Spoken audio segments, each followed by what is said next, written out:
It's going to be a good conversation. Week one we went from hope to identity to calling, and then today is seeing opportunity.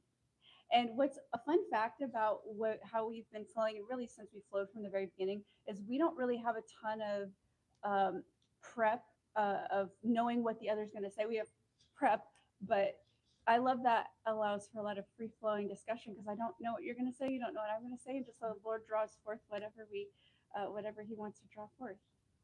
I love that. Yeah. I mean, honestly, I think that's what inspired, like, okay, doing this. Yes, we could do this together. We can go live because there's many times in our conversation, it's like we're pulling out deep things that the Lord's spoken to us. And so, what better, what do you call it? Not formula, but, but what better way to go? And really, our prayer is to stir up revelation, right? Like to stir up conversation. Um, when you I don't know if you've heard this phrase, but I've heard this phrase, the voice behind the voice. When there's a revelatory preacher preaching, sometimes, you're maybe taking notes of what they're saying, but then it's like God is downloading to you something. And so that's kind of our prayer, I think, is we're having these conversations and there is a voice behind the voice because we all have the Holy Spirit teaching us. And so just that revelation would flow. Yeah, no, absolutely. And you even said it, I think it was last week, that sometimes you can give information, but there's something about a free flowing conversation that happen that revelation can flow in its own unique capacity. And so, in speaking of today's topic, in seeing opportunity, I feel like you have embodied this phrase in so many different ways. So I kind of wanted to open up and asking you, we're sitting in a mall where you've seen opportunity. And this room that we're even sitting in right now, was it a year ago or more that this was sitting completely vacant? How many months has this specific room been? Do you remember? It'll be a year in September 2nd, I believe, is when we open up this space. Yeah. Okay. So not quite a year, but almost a year ago, this was sitting completely empty. But you saw opportunity, you saw a vision for what this could be, and then you brought the furniture, you painted the walls, you did this gorgeous, amazing backdrop on your own, and it so clearly embodies how you can take something that is a dead space and see opportunity and build vision here. So my question to you is, in your life and thinking about this space and how the Lord brought a desire on your heart to really uh, cultivate the space and what He was doing, how have you learned to step into seeing opportunity in the spaces the Lord has brought you in? Oh my goodness. It's probably a big That's question. that's a good question. Uh, but I would say, like, my first thought is gratitude, is seeing what's in your hand, because what's interesting is, and if you're a visionary or something or a contender, like, you can almost always be looking at, like, what is to come, or maybe, you get a little piece of what God's going to do, but you don't see the full picture. So even as you say this, it really makes me think about, even when you're in the messy middle, if you will, of things even coming forth that weren't like you were expected, but then there's that could be good and bad, right? There's things God has done that, is more than you can ask, think, or imagine. And then it depends on your lens. I really do believe, like, I'm thinking about, I was really meditating on this the other day, but if I focus on the, like, things that bring disappointment and discouragement, I I'm not going to see the opportunities even in the now, right? But it's, yeah, I think there's like a battle for the lens. I really do. So the reason why I said gratitude in this is because even thinking about, um, starting off, like, I think being able to let God create and be flexible and to pivot, and even having this conversation today, like, I feel like we're pivoting, like, okay, God's speaking freedom to flourish, like, is everything I had desired for these spaces to be, like, come to pass? Not necessarily, but I feel like, um, I keep calling it the messy middle, but there's, an opportunity in the messy middle. There's an opportunity in the beginning. There's, these opportunities, and I think it's almost like last week talking about calling not being this one definite thing, but we're learning to hear the voice of God, and connecting to His heart, and He's building us as people. So I don't know if that No, that's technically answered, but honestly something you said. I was like, I wish I had my notebook with me. And so it's being recorded, so we'll have this phrase, but it's like a mic drop phase, the battle for the lens. Like that is such like a, a phrase that just like sparks. But love it. battle for the lens. I even think as just hearing you talk, there's in this battle for the lens and to see vision and see things beyond what our current circumstances are. I feel like that applies to so many different areas of life, whether it's our marriage or our children or our work or our home or whatever the Lord's given us to do, that battle for the lens and seeing opportunity that's beyond whatever the current circumstances is.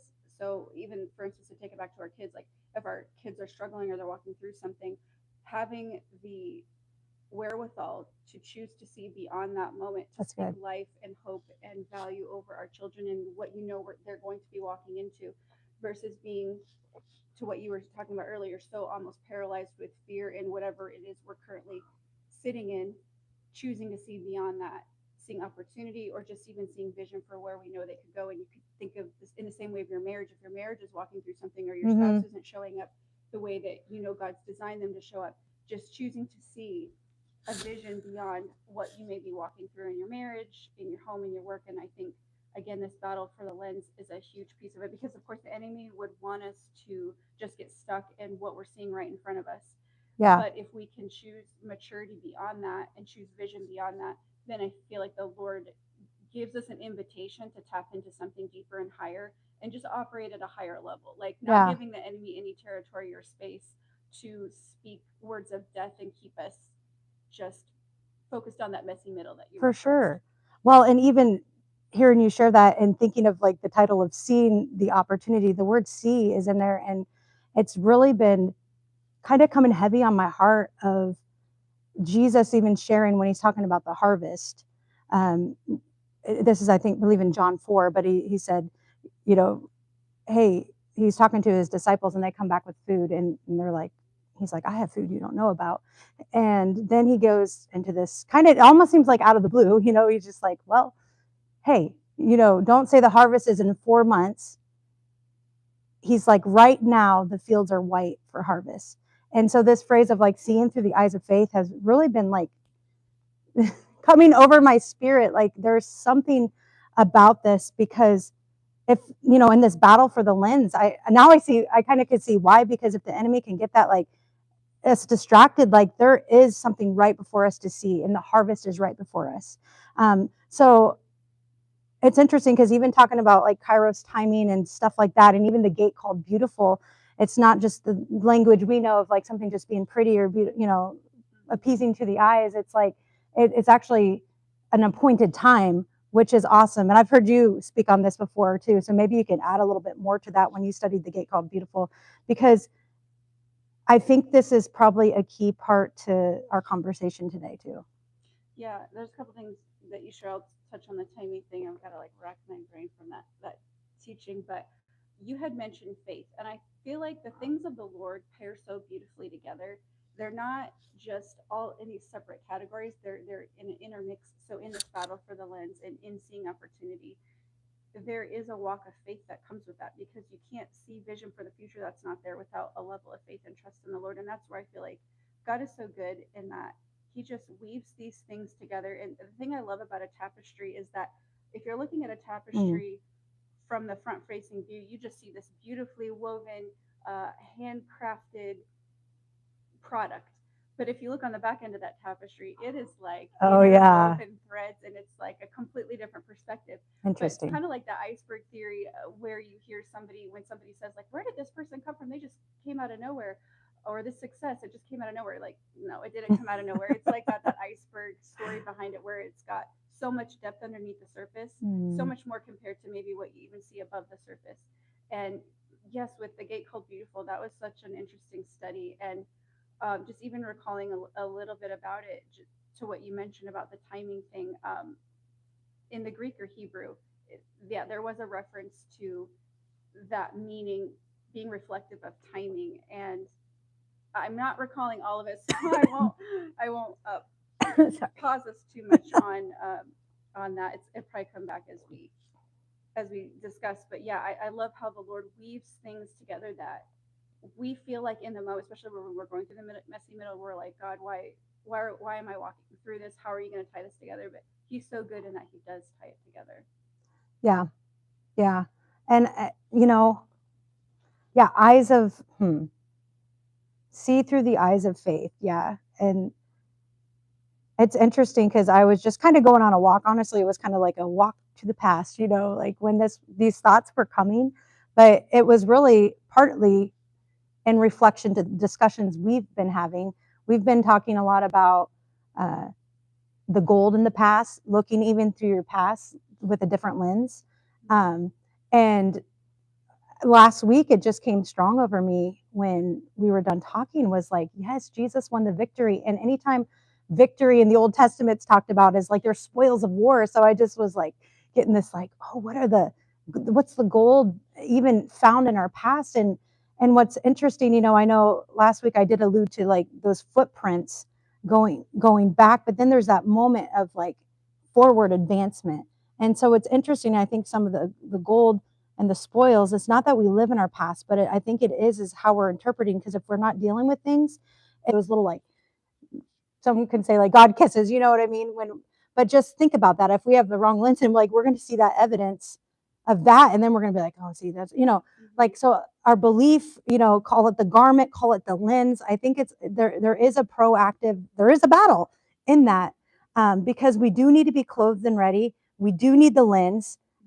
We need, like, we don't need the garments of the past. It's almost like, on the way here, I was telling Don, I'm like, the Lord's challenging me coming out of this season to watch what I'm wearing, watch the mindsets, like literally make sure I don't have like Lazarus, when Jesus says, take off those grave clothes, like that I'm not wrapped in any dead cloth of past season of hopeless, you know what I mean? That lens. So no, that's so good. And it reminds me too of, I'm not sure how many months ago it was, but I remember I came into recognizing these thoughts that were running in the back of my mind, and they were negative thoughts. And I remember this prompting. I really felt like it was from the Lord, and it was something along the lines of, what story are you telling the enemy about me? And it was kind of a challenge in the sense of like the enemy was feeding me lots of lies, and it was a challenge to say, what are you saying back? Like, what are you declaring back? And wow. and not to say that we should engage with the enemy per se, but it was almost like it was he was challenging me to say, no, that's not my God. My God isn't one who has abandoned me or not attentive to my prayers. Like, he wanted me to go to battle verbally, to Wow. speak and declare life over it, and stop being in agreement with these thoughts that were coming in that were almost even unconscious or subconscious on a certain level. So I think in, again, marrying a couple of different things together, there's something on our mindset and the battle for the lens, and it's also the battle for what are we going to speak over our circumstances. And I think though these things are intertwined, and that's the beautiful thing about God is, again, you think about the armor of God, like each of these pieces that we're wearing with the armor of the Lord, the shoes of peace, the breastplate of righteousness, shield of faith, all those things, like they're part of the battle armor that He gives us and equips us to do battle in the spirit realm, to do battle in everyday life, and contend for what the Lord's given us to do. I love that, Dawn. And because I think it's been like the last two, uh, Freedom to Flourish, where you have mentioned like this language. And so it's interesting because I love that you even shared that, because I was just thinking about, I think we were walking one day and you just shared like, I'm challenged to speak differently. And maybe we could touch on that just a little bit, because it's interesting. There was, just like these old feelings or familiar spirits like that could come over us. A lot of times they're revealed through our words, right? Out of the abundance of our heart, the mouth speaks. And sometimes it's just out of habit, like you're used to saying, like you're used to phrasing and speaking the story out that way. But as we're being challenged to go back and to like look through different lens and see like what's God's redemption story, what's His narrative coming through, that we actually, one of our weapons, it's interesting, the sword of the spirit, but it's going to come out of our mouth. And yeah. Yeah, no, I read a book recently called Language of Dominion by Apostle Ishi, and I mean, even hearing her teaching has challenged me so much on prayer and language and what I speak. And you had brought up the familiar spirit. Do you call it the familial spirit or familiar spirit? I've heard it said both ways. What do you? I say familiar, probably because it's easier for me to say. I don't know what familial is more like, it reminds me of family. So, yeah. Yeah, I don't know. I could have heard it wrong. I wasn't quite sure how to phrase it, but familiar spirit, yes. The Lord, even this last weekend, from what you're saying, our conversation, like, had revealed to me that a familiar spirit that I didn't even recognize that I was partnering with was this spirit of regret. And it wasn't over just like one area of my life. It was over like tons of different areas of my life, because I was recognizing, and I have done this before, where I just get into this very self-critical mode where I'm just constantly going back and analyzing myself from the worst possible angle, instead of like where I was in that particular season, or what I was battling, or what I was up against. And I think it's so easy to do. We know that phrase, you're your own worst critic. And I think that's a phrase for a reason, because we can sometimes get into this mode where we're really self-critical and we go back and judge ourselves from this unfair lens without also bringing into perspective the context we were Mhm. living in, what was coming up against us, the knowledge we had at that time.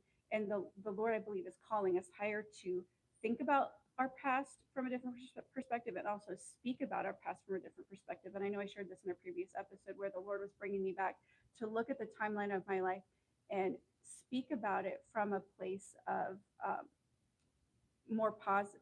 I hate to say it like this, but more positive than negative. Yeah. Because if I looked back in partnering with this like spirit of regret, I would say I look back on all these different things and I could have done this differently. And God, I didn't see where you showed up in this area and all these things. But if I look back on the timeline of my life from His perspective, He brings so much more clarity and perspective and depth and truth, compared to sometimes what we can get lost in, which is, especially if we partner with that spirit of regret or whatever it is, that's the familiar spirit that happens to, that He makes us aware that we've been partnering with. And so, to bring it back to language, I think a big piece of that is going back to even talk differently about our past, talk differently about our future, and just be more aware of even what we're saying. Because when it Yeah. becomes familiar, we don't even recognize maybe what we allow to escape our lips. And the word says very specifically, life and death is in the power of the tongue. And it's easy to hear that phrase. And my kids probably get so sick of hearing me say it. So sometimes phrases can sometimes become um, second nature, where we don't take them as seriously. But not to take this literally, but power, if life and death is in the power of the tongue, then it tells me there's a lot of weight to our Mm-hmm. words, and we need to think critically and carefully and intentionally about what we say. Yeah. Not from a legalistic standpoint, not trying to get into legalism in any way, but just be intentional. Yeah. Well, I think it's so, I mean, it's this beauty of walking with the Lord is, it makes me think of the James 3 wisdom. I go back to this a lot if people are around me, but even, it talks about earthly wisdom, heavenly wisdom. But before that, it's talking about, hey, if you need wisdom, ask God and He gives it freely without fault finding. So it's literally like the character of God, like His heart. And when we know He's good, you know what I mean? That's where we could begin to challenge these other voices that are like contending that, because in the battle for the lens, that's so imperative, because then our mouth, like we're going to speak it. We're going to walk into it. So it's interesting because this is seeing the opportunity. So even that is your, uh, the revelation, the words of God is like, it's going to be the pathway. It's going to be the pathway we're walking into in the future. So it is so important. What I love though, what takes the legalistic out, I guess for me, is thinking of it as, and this is intimacy, this is relationship, this is what we're made for. And it's so much better when, I mean, so it's so personal. You know what I mean? It's not just going to church and like following a set of rules. It's like communing with God, and He's, and honestly, I think it does go back to, we touched on this maybe last week a little bit, but knowing that, reminding ourselves, and I think maybe someone listening today can go back and be like, if there's any shame in an area, remember the victory of the cross. Like Jesus bore our shame, He bore our punishment. And so now, as sons and daughters of God, knowing the difference between discipline and punishment, like discipline where it's part of what we're becoming, that's a different lens than punishment. Punishment is shame, and it's going back and being like, oh, I did this wrong, but it's like, no, it's when you ask wisdom from God, He does not find fault. So that's the lens of redemption. That's the lens of, okay, now if God corrects us, that's discipline, because He's invested in us, because He's a good Father of who we're becoming. And part of that is, even if you go to the word study of discipline, and you can look up the Hebrew word training, and then that's where you get the word, actually I think it's in the Greek, gymnastics or gymnasium. It comes from the word training. And it's, so imagine a good gymnast is constantly training to perfect something. And so this is part of our sanctification. Like He's perfecting in us His work, and we're being trained. We're training for reigning, really, because one day we're going to judge the angels. And that's incredible to think that God has, who am I that He's mindful of us? Well, that's His heart. He's so invested in our lives as a good Father. And we are becoming everything he says we are, to walk in the blessing and to be a blessing. So that brings us, honestly, like, it makes me think, here we are. What's this phrase we keep saying? Freedom to flourish. Why are we doing this series? Freedom to flourish. And I have felt from the beginning that if you look at, this is Iowa's model. It was changed a couple years ago to freedom to flourish from fields of opportunity. And I've often said, hey, we need to grab our, maybe the better word is see our fields of opportunity so we can walk in the freedom to flourish. And this reminds me of, and let's see if this wraps around, because I had a friend, Krista. You met Krista. I can't even think of her last name now. I want to say Stewart, but I could be saying that wrong. But she came by, like when she came into Iowa, she was just sharing. This was when our motto was Fields of Opportunity. But she came into our state and just saw the word opportunity, and it was op port unity, and that literally breaks down to move to the port as one. And maybe you'll get something from this, Don, because I'm like, why am I mentioning this? But I think there's something, the word unity really sticks out to me. And unity is going to ultimately connect us to people and like the greater like body of Christ. And his purpose is like we're an individual part, but we are connected to a whole, a bigger picture here. But it also makes me think of, when I think unity, I think union. And it starts with us. And I think this goes with kind of our conversation, because the visual that helps me understand this is, one time I was getting some ministry and I just saw this piece of a puzzle piece. And when we begin to get peace in our own life, when we begin to regain the battle of our lens, and see the redemption story and not the shame or the whatever the enemy wants to keep us focused on. So we're missing our fields of opportunity for freedom to flourish, right? So this is unto something. But it was like when we're whole, like wholeness, like God is, I love this. God is holy. God is whole. There's no missing piece in him. And this is what he's speaking over us. So fractured pieces of the past, like that's why, getting wholeness and healing is so important, because it's like part of us maybe missing, it's like bringing the wholeness. And I saw it as like when we get whole, we become a puzzle piece. And on the wall over here, I have this picture. It says made to fit, and it's all these puzzle pieces.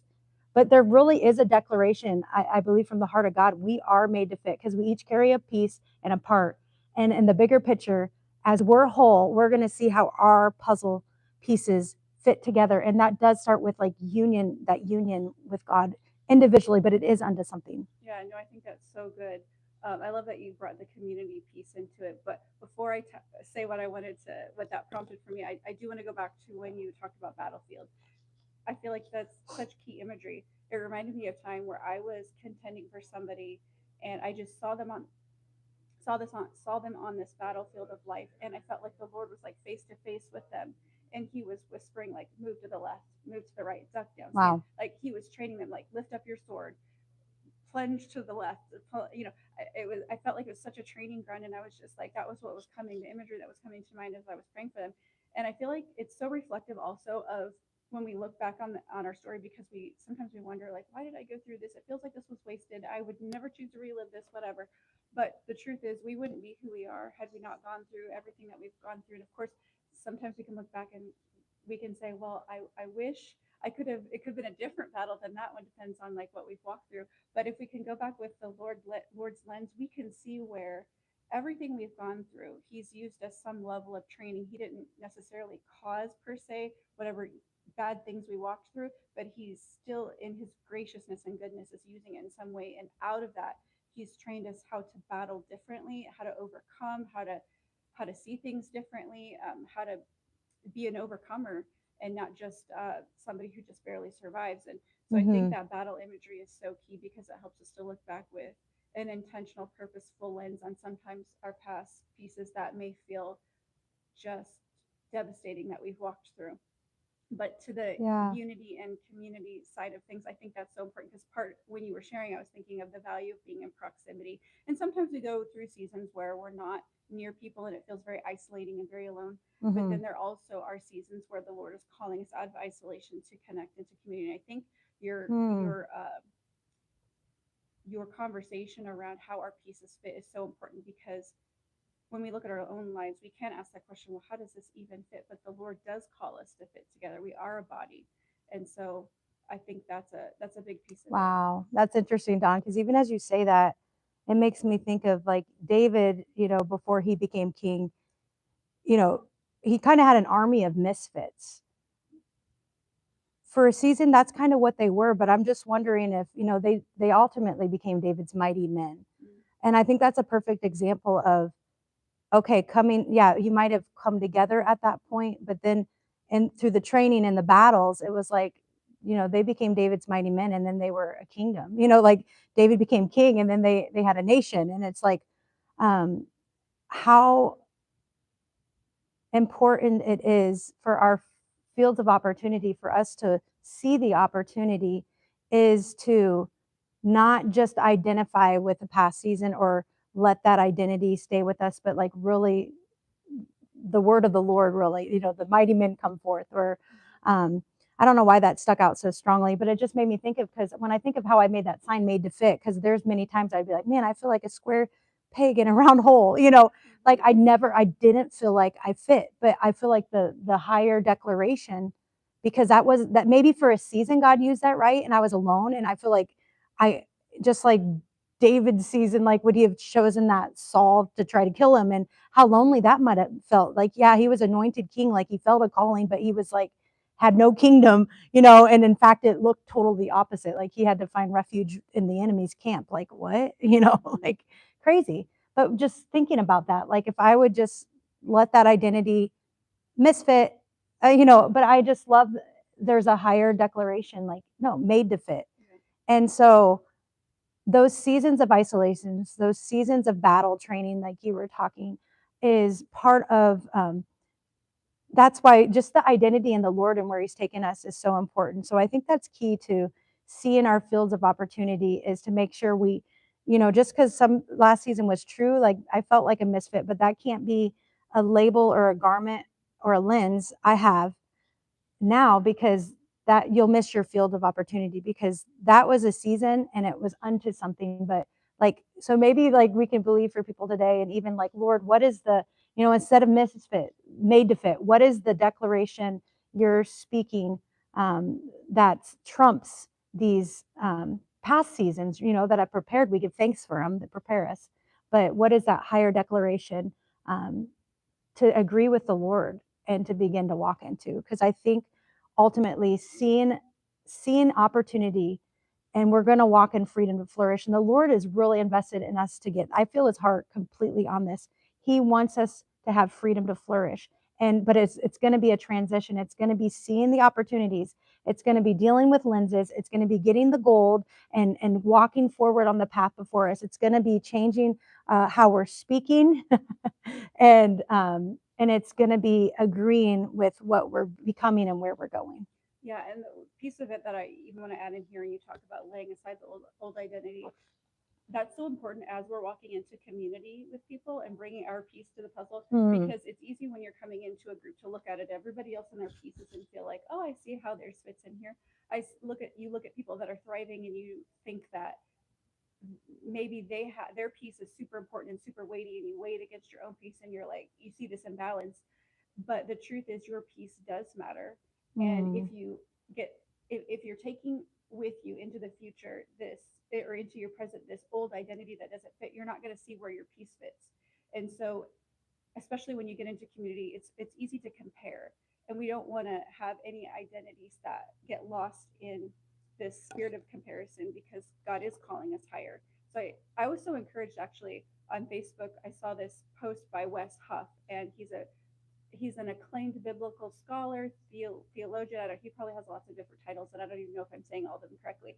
But he was sharing how even at his level, that he was looking back and thinking, gosh, I could have said that differently, or should have said that differently. It was so eye-opening to me about how the Lord's even still refining somebody at that level to leave behind an old identity and not be focused or frustrated with themselves on the way they handled things in the past. Because when we do look at people of influence, we think, oh, they don't battle that anymore. Like they're so much higher than that. But the truth is, we're all human. And that's something I learned by even working on this like 2 billion plus construction project I was on several years ago. I would look at the executives of the company and I would think, you know, they're operating at this high level, and I'm just this peon here. Like, I'd be so afraid to even like knock on the vice president's door. And then I ended up, by the end of that project, I was able to just talk back and forth with this guy, and he shared a story and how he had gotten to where he was at. And it was just, it really humanized people at the executive level, or that people that are operating at a very high level. It humanized them for me to be like, we're all human, we all make mistakes, we all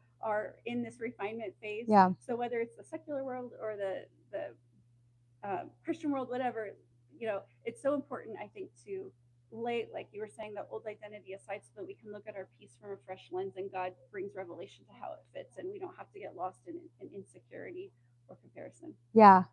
Yeah. And no, and that is truth that needs to go in every arena. It's crazy, even as you said, because you said the word sacred and secular. And what's crazy is, so I was reading the story of Ruth today, and I just looked up the meaning of Obed, because Obed is the baby they had, right? Who is Jesse's dad, so David's grandfather. But Obed means work. It was like work, servant, but it also meant worship. And I just thought it was interesting that in the Hebrew, work and worship were like the same thing. And I don't know, even as you said that, like, it's like the leaven of the kingdom needs to go in every sphere. Like, Jesus is worthy of it all. And it's like, and I think it's interesting. I almost feel like I need to watch how I say this, because I don't want to, it's not going after people, but I think God is concerned with the system and even churches, and just this, like, it should never be like idolizing like one leader, in the sense of, like, you just see, like, there's so many leaders falling, and like this, almost like they were so isolated because they were so dehumanized, in that sense, like, dare I say, worshipped in a way, like, that they're the one with the word. They're like, but God's heart is like for all of us to know this, like the line of the sacred and secular, like Jesus died for it all. Like, we need to see this in our businesses. We need to see in the places of work, just like that our work is worship. Like, anything we do unto the Lord is worship. And just honestly, the line of secular, like, I think religion really wants to draw that line and be like, oh, we're the holy ones. But then it becomes this attitude of like, us and them. But anytime, like, Jesus came to the world not to condemn the world, but to save the world. And I'm just like, it's crazy. Even if you look at the story of Ruth, it really is about redemption, because it's bringing in, you think of Abraham's name as the father of many nations, and here this story unfolds, and it's a Moabite girl who, actually, the word Moab means from the father. And I love that, because it's this picture of like, Israel was never meant to just be the chosen nation just for Israel. It was for the nations of the earth. And so I'm not even sure how this connects, but I'm just like, it's just interesting. It's important that we deal with mindsets. I guess even in the shaking of even leaders falling is like, our faith is between the Lord. We each carry a piece. We like community. As we think of all these things, I'm thinking of communion. It's like one bread. Jesus's body was broken, the many members, but just this one bread, body broken for the many. And I think the Lord's going to bring us together in new ways in this season, because there's some systems, there's some things that are being shaken for a reason, I think, because people need to know the value, their identity, their peace coming together, because we are a body and every part matters. Yeah, for sure. Yeah, I think that's a good place to kind of, unless you have another part you want to share, I think that's a good place to land the plane at the landing. Um, and this was such a good conversation. A lot of I so love that we're having this conversation, because just I'm even thinking how the Lord wants to even unpack some of what's shared later on, as I kind of process even through a conversation. But to your point of speaking to those viewing, we definitely want to encourage you and challenge you this week to really reflect with the Lord how you're looking at your past, how you're speaking about your past, and how can you see opportunity in where you're at, seeing opportunity in your kids, in your husband, in your place of work, in your personal life, in relationships, whatever area the Lord is highlighting for you, just challenging you to see what opportunity is He giving you to bring your piece to the puzzle, your beautiful piece to the puzzle in that, and have Him unpack that with you. But in that, Jade, do you want to pray us out? Yeah, and I do, and amen to everything you just said. And I feel like as I'm praying out, it's a prayer, a declaration, or maybe we'll see what comes forth, but just what is stirred in my heart. Like Jesus is the kinsman redeemer.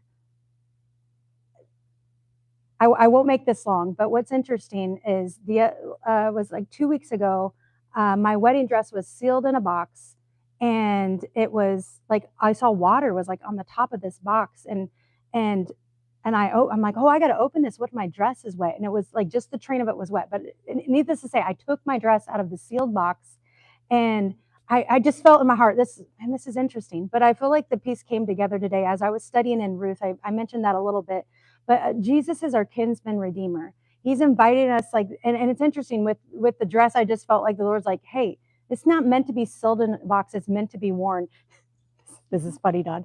But I saw a meme. It was this woman, like, because you pay so much for a wedding dress, but she's like, I'm getting my money's worth. That's not exactly the quote she said, but she was like washing window, like with the Windex. She was like doing the dishes and like vacuuming, like with her wedding dress. She went to get the mail in her wedding dress, and it was like, but I get the point. It was like, this is meant to, it just kind of went with this, like, hey, put on your garment, the white.